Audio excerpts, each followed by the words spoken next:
Very good morning student. आज हम लोग हेलो अल्केन चैप्टर में रिएक्शन के बारे में पढ़ेंगे। पहला category reaction, last video lecture में हमने बताया था reaction of hello alkane with metals. आज का हमारा जो टॉपिक है nucleophilic substitution reaction of hello alkane. Now let us try to understand what is the meaning of nucleophilic substitution reaction. यहाँ पर सारे न्यूक्लियोफिलिक सब्स्टिट्यूशन रिएक्शन जो है वो हेलो अल्केन के रिगार्ड में हम लोग करेंगे। दो substitution reaction which are taking place by the help of nucleophiles are known as nucleophilic substitution reaction. यहाँ पर देख सकते हैं कि हमने हेलो अल्केन को RX से रिप्रेजेंट किया। X मोर इलेक्ट्रोनेगेटिव होने के कारण X में पार्शियल नेगेटिव चार्ज और R में पार्शियल पॉजिटिव चार्ज, यानी R पार्ट या हाइड्रोकार्बन पार्ट इलेक्ट्रॉन डेफिशिएंट है। इसलिए न्यूक्लियोफाइल जो है ये कौन से पार्ट में अटैक कर रहा है?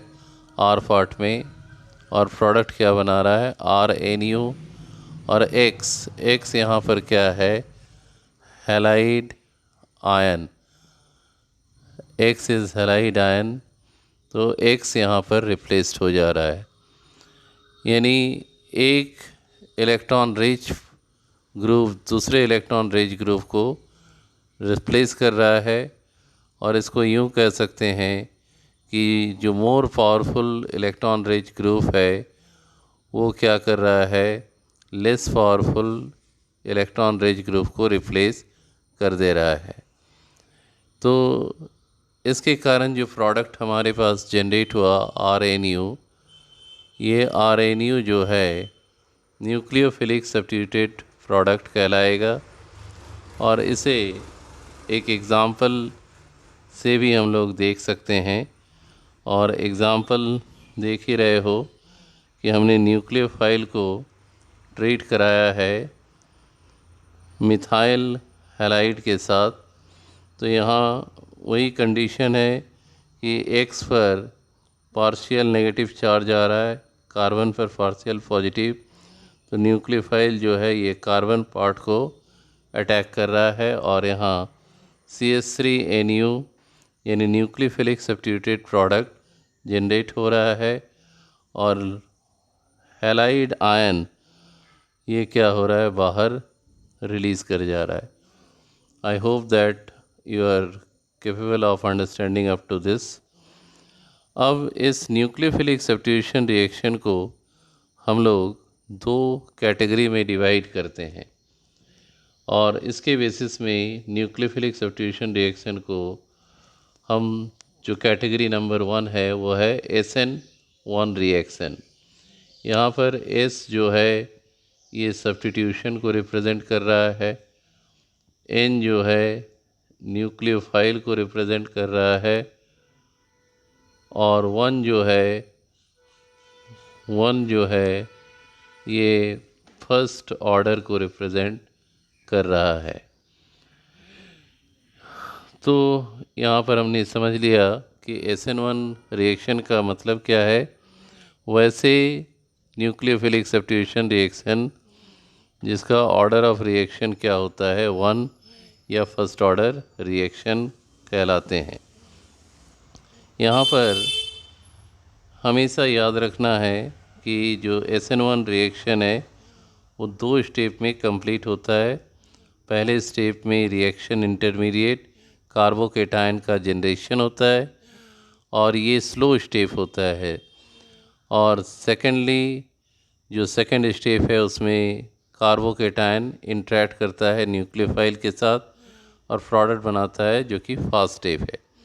इसको समझने के लिए हमने एक एग्ज़ाम्पल लिया है tert butyl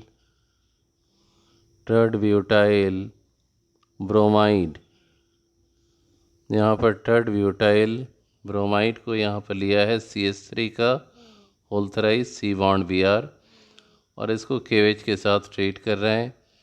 Br partial negative, carbon partial positive, K पर प्लस, OH पर माइनस।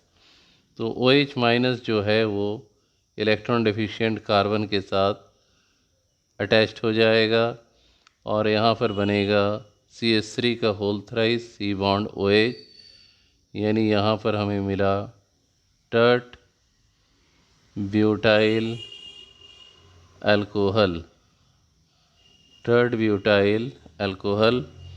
और जो हैलाइड आयन है वो Br माइनस रिलीज़ कर गया।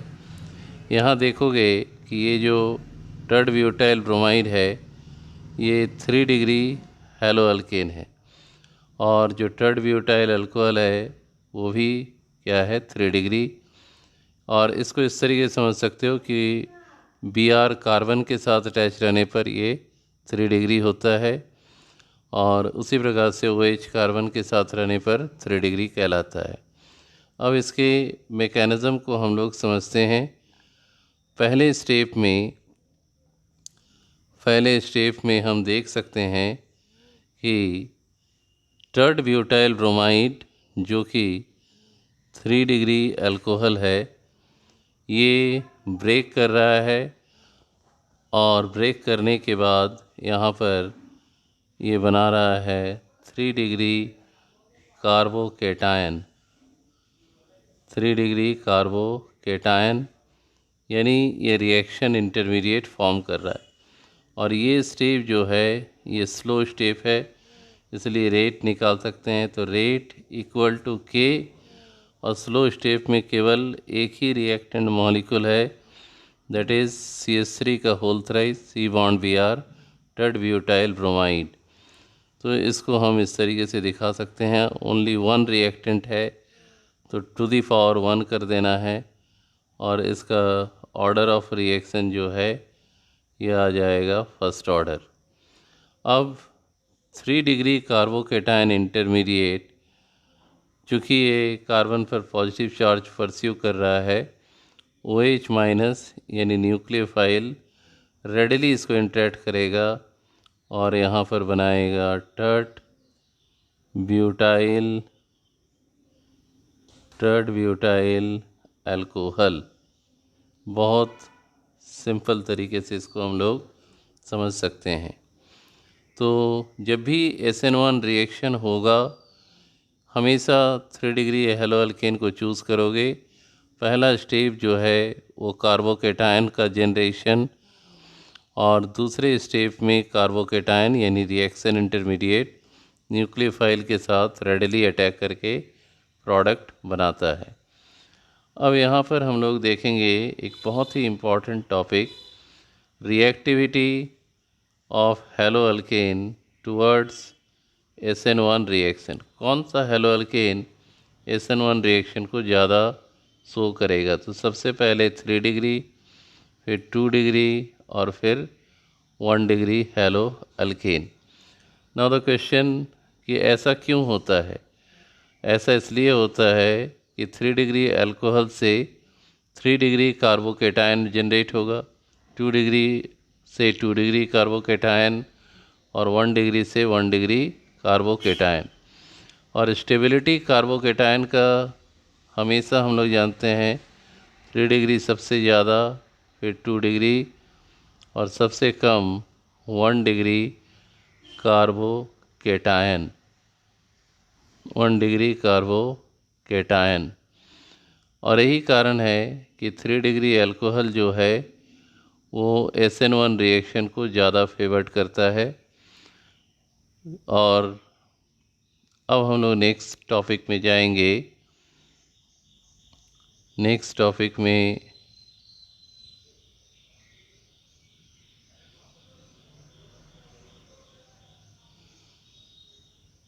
इस रिएक्शन को हम लोग एनर्जी प्रोफाइल डायग्राम के ज़रिए देख सकते हैं, और बहुत ही इम्पॉर्टेंट डायग्राम है ये एनर्जी प्रोफाइल डायग्राम।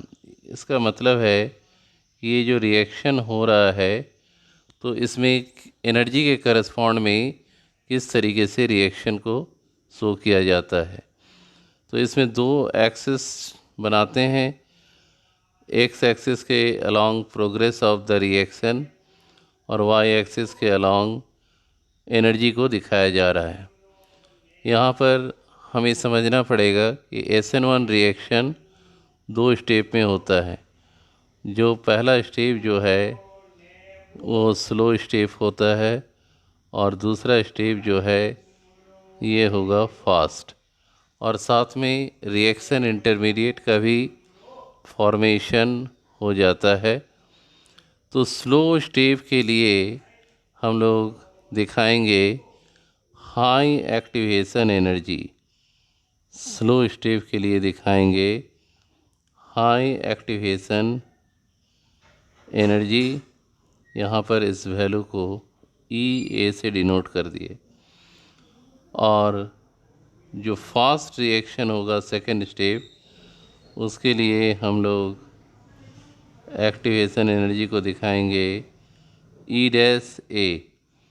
तो यहाँ पर देख सकते हो कि स्लो रिएक्शन के लिए एक्टिवेशन एनर्जी का वैल्यू ज़्यादा है, और ये जो पार्ट है यहाँ पर ट्रांजिशन स्टेट, और सेकेंड में भी इसी प्रकार से ट्रांजिशन स्टेट शो करना है। और जो बीच वाला डेप्थ देख रहे हो यहाँ पर हमें रखना है कार्बोकेटायन। क्या रखोगे? कार्बोकेटायन। और कार्बोकेटायन को इसी जगह में क्यों रखे? क्योंकि इसमें 3+I ग्रुप है। 3+I ग्रुप के कारण ये जो है स्टेबल है, इसका एनर्जी क्या होगा? कम। इसलिए इसको यहाँ पर कार्बोकेटायन को शो किया गया है। और हमेशा याद रखोगे कि रिएक्टेंट का एनर्जी जो है वो ज़्यादा होता है प्रोडक्ट से, इसलिए रिएक्टेंट को थोड़ा ऊपर में दिखाना है और प्रोडक्ट को थोड़ा नीचे। तो this is known as energy profile diagram for SN1 reaction. I hope that this diagram is clear for all the students. इसके बाद हम लोग आएंगे फैक्टर्स अफेक्टिंग SN1 रिएक्शन। कौन कौन से फैक्टर हैं जो SN1 रिएक्शन को इन्फ्लुएंस करते हैं? तो यहाँ पर सबसे पहले nature of the alkyl group. 3 degree alkyl group अगर होगा हेलो अल्केन में तो सबसे ज़्यादा SN1, फिर 2, फिर 1 और फिर मिथाइल ग्रुप। फिर आते हैं nature of halogen atom. I- सबसे ज़्यादा, Br-, Cl-, F-, यानी जितना बड़ा साइज होगा, larger size of halide ion causing maximum tendency to show SN1 reaction. इनका साइज का जो ऑर्डर है वो F- से बड़ा साइज है Cl-, Cl- से बड़ा साइज है Br-, Br- से बड़ा साइज है I-। इसका मतलब अल्काइल आयोडाइड Ri सबसे ज़्यादा शो करेगा SN1 रिएक्शन को।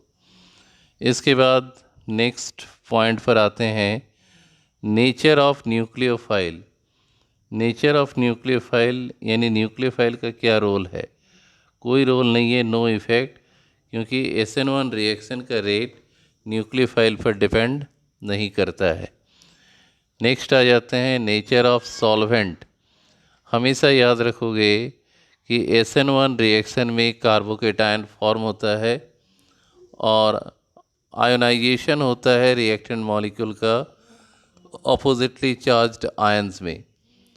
और ऐसा तभी संभव है जब सॉल्वेंट क्या हो? पोलर हो, प्रोटिक हो। और पोलर प्रोटिक सॉल्वेंट जो है SN1 रिएक्शन को फेवर्ड करता है।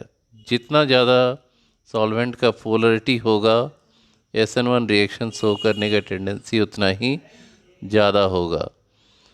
तो ये हम लोग SN1 रिएक्शन को समझ गए। अब हम लोग आएंगे next topic SN2 reaction. SN2 reaction में हम लोग थोड़ा देखते हैं। बहुत ही सिंपल कॉन्सेप्ट है SN2 रिएक्शन का। ऐसा रिएक्शन जिसका रेट सेकेंड ऑर्डर रिएक्शन को कोरिलेट करता हो और साथ ही जो रिएक्शन का रेट है वो कंसंट्रेशन ऑफ द रिएक्टेंट और रिएजेंट दोनों पर डिपेंड करे।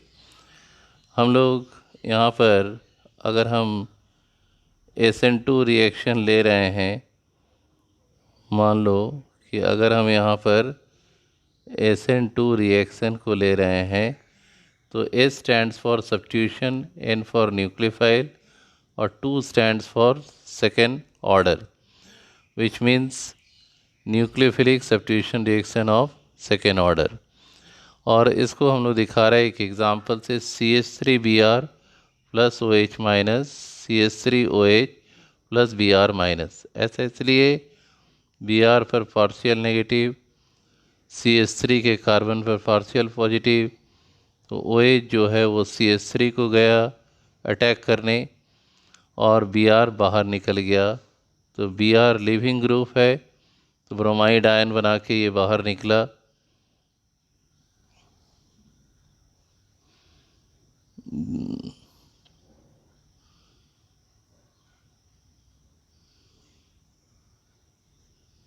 ब्रोमाइड आयन बना के ये बाहर निकल गया और इसके बाद हमारे पास प्रोडक्ट आ गया CH3OH। इसमें कोई डिग्री नहीं है। अब इसको मैकेनाइज करना है।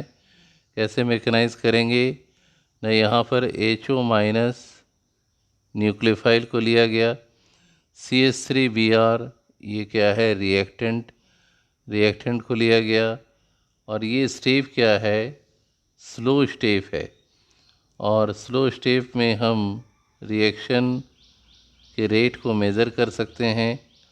और यहाँ पर रिएक्शन किस तरीके से हो रहा है, यहाँ पर देखो Br पर पार्शियल नेगेटिव, कार्बन पर पार्शियल पॉजिटिव, तो OH माइनस जो है वो कार्बन को इंटरैक्ट करेगा। तो इस प्रकार से एक ट्रांजिशन स्टेट फॉर्म होगा। और इसमें हम देख सकते हैं कि कार्बन 3 हाइड्रोजन के साथ जुड़ा हुआ है कंप्लीट कोवेलेंट बॉन्ड से और 2 पार्शियल बॉन्ड HO और Br के साथ बना रहा है। तो ये क्या होगा, ट्रांजिशन स्टेट का मतलब एनर्जी बहुत ज़्यादा होता है और हाई एनर्जी मीन्स अनस्टेबल। और ऐसे भी तुम देख सकते हो कि कार्बन का जहाँ 5 बॉन्ड है वहाँ स्टेबिलिटी तो इसका होगा नहीं, तो इसलिए ये Br माइनस को क्या करेगा, रिलीज़ कर देगा। और Br माइनस को रिलीज़ करने के बाद जो रेयर साइड में HO है, ये रेयर साइड का HO ये CH3 के साथ जुड़ जाएगा और बनाएगा क्या, मीथेनॉल। क्या बना देगा, मीथेनॉल। इसका कोई डिग्री नहीं है। तो यहाँ पर अगर हम इस रिएक्शन का रेट लिखे, रेट को R से डिनोट किए, तो स्लो स्टेप में न्यूक्लियोफाइल भी है OH माइनस और रिएक्टेंट मॉलिक्यूल भी है, वो है CH3Br। तो पावर में 1 1, तो यहाँ पर इसका ऑर्डर क्या हो गया, सेकेंड ऑर्डर। तो I hope that up to this there is no problem at all. तो यहाँ पर एक ही बार में रिएक्शन कंप्लीट हो रहा है, तो इसलिए इसका जब एनर्जी प्रोफाइल डायग्राम बनाएंगे तो हम लोग को एक पीक मिलेगा और इस जगह में हमने ले लिया है रिएक्टेंट। रिएक्टेंट हमारा क्या था, CH3Br प्लस OH माइनस और प्रोडक्ट क्या आ गया, CH3OH प्लस Br माइनस। तो ये जो बीच वाला स्टेट है इसको हम क्या बोलते हैं, एक्टिवेशन एनर्जी। और ये स्टेट है ट्रांजिशन स्टेट। ट्रांजिशन स्टेट वो है जहाँ पर हम लोग कार्बन के साथ 3 कंप्लीट कोवेलेंट बॉन्ड और 2 पार्शियल बॉन्ड बन रहा है। तो इस प्रकार से हम एनर्जी प्रोफाइल डायग्राम को शो कर सकते हैं जो प्रोग्रेस ऑफ द रिएक्शन को बताता है। इसके बाद हम लोग आ जाएंगे reactivity of haloalkane towards SN2 reaction. कौन सा हैलो अल्केन SN2 रिएक्शन को ज़्यादा फेवर्ड करेगा। सबसे पहले जिसमें कोई डिग्री नहीं हो, जैसे अगर हम यहाँ पर ले लें CH3X, कोई डिग्री नहीं है तो ये सबसे ज़्यादा फेवर्ट करेगा। इसके बाद 1 डिग्री फेवर्ट करेगा, फिर 2 डिग्री और फिर लास्ट में 3 डिग्री। और इससे इस बात को हम समझ सकते हैं कि जैसे जैसे अल्काइल ग्रुप बढ़ता है SN2 रिएक्शन शो करने का टेंडेंसी डिक्रीज़ होते जाता है बिकॉज ऑफ स्टीयरिक रिपल्सन। अब हम लोग आ जाएंगे comparison between SN1 and SN2 reaction. Comparison करेंगे SN1 और SN2 reaction. SN1 first order, SN2 second order. SN1 में रेसमाइजेशन हो सकता है, यहाँ नॉन रेसमाइजेशन हो सकता है। इसके बारे में डिटेल में बात करेंगे। SN1 रिएक्शन में रीअरेंजमेंट हो सकता है, यानी अगर लोअर डिग्री कार्बोकेटायन बना है तो उसको हायर डिग्री में कन्वर्ट कर सकते हैं। SN2 में कोई रीअरेंजमेंट नहीं होता है। इसके बाद इसका जो रिएक्टिविटी ऑर्डर है SN1 का 3 डिग्री सबसे ज़्यादा, और फिर 2, फिर 1, फिर नो डिग्री। और SN2 में जस्ट इसका उल्टा होगा।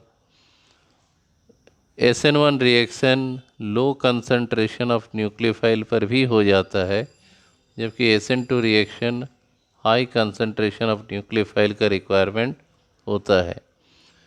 इसके बाद वीक न्यूक्लियोफाइल जिसका पावर कम है वो SN1 रिएक्शन को फेवर्ट करता है, जबकि SN2 के लिए स्ट्रॉन्ग न्यूक्लियोफाइल का होना ज़रूरी है। और SN1 रिएक्शन पोलर सॉल्वेंट में ज़्यादा इजीली शो होता है, और SN2 reaction non polar solvent में शो करने का टेंडेंसी ज़्यादा होता है। तो ये था आज का चैप्टर का डिस्कशन, आज के टॉपिक का डिस्कशन। हैलो अल्केन में न्यूक्लियोफिलिक सब्स्टिट्यूशन रिएक्शन के बारे में बात कर रहे थे, और इसका 2 कैटेगरी को हमने देखा, SN1 and SN2 reaction. Thank you for watching the class.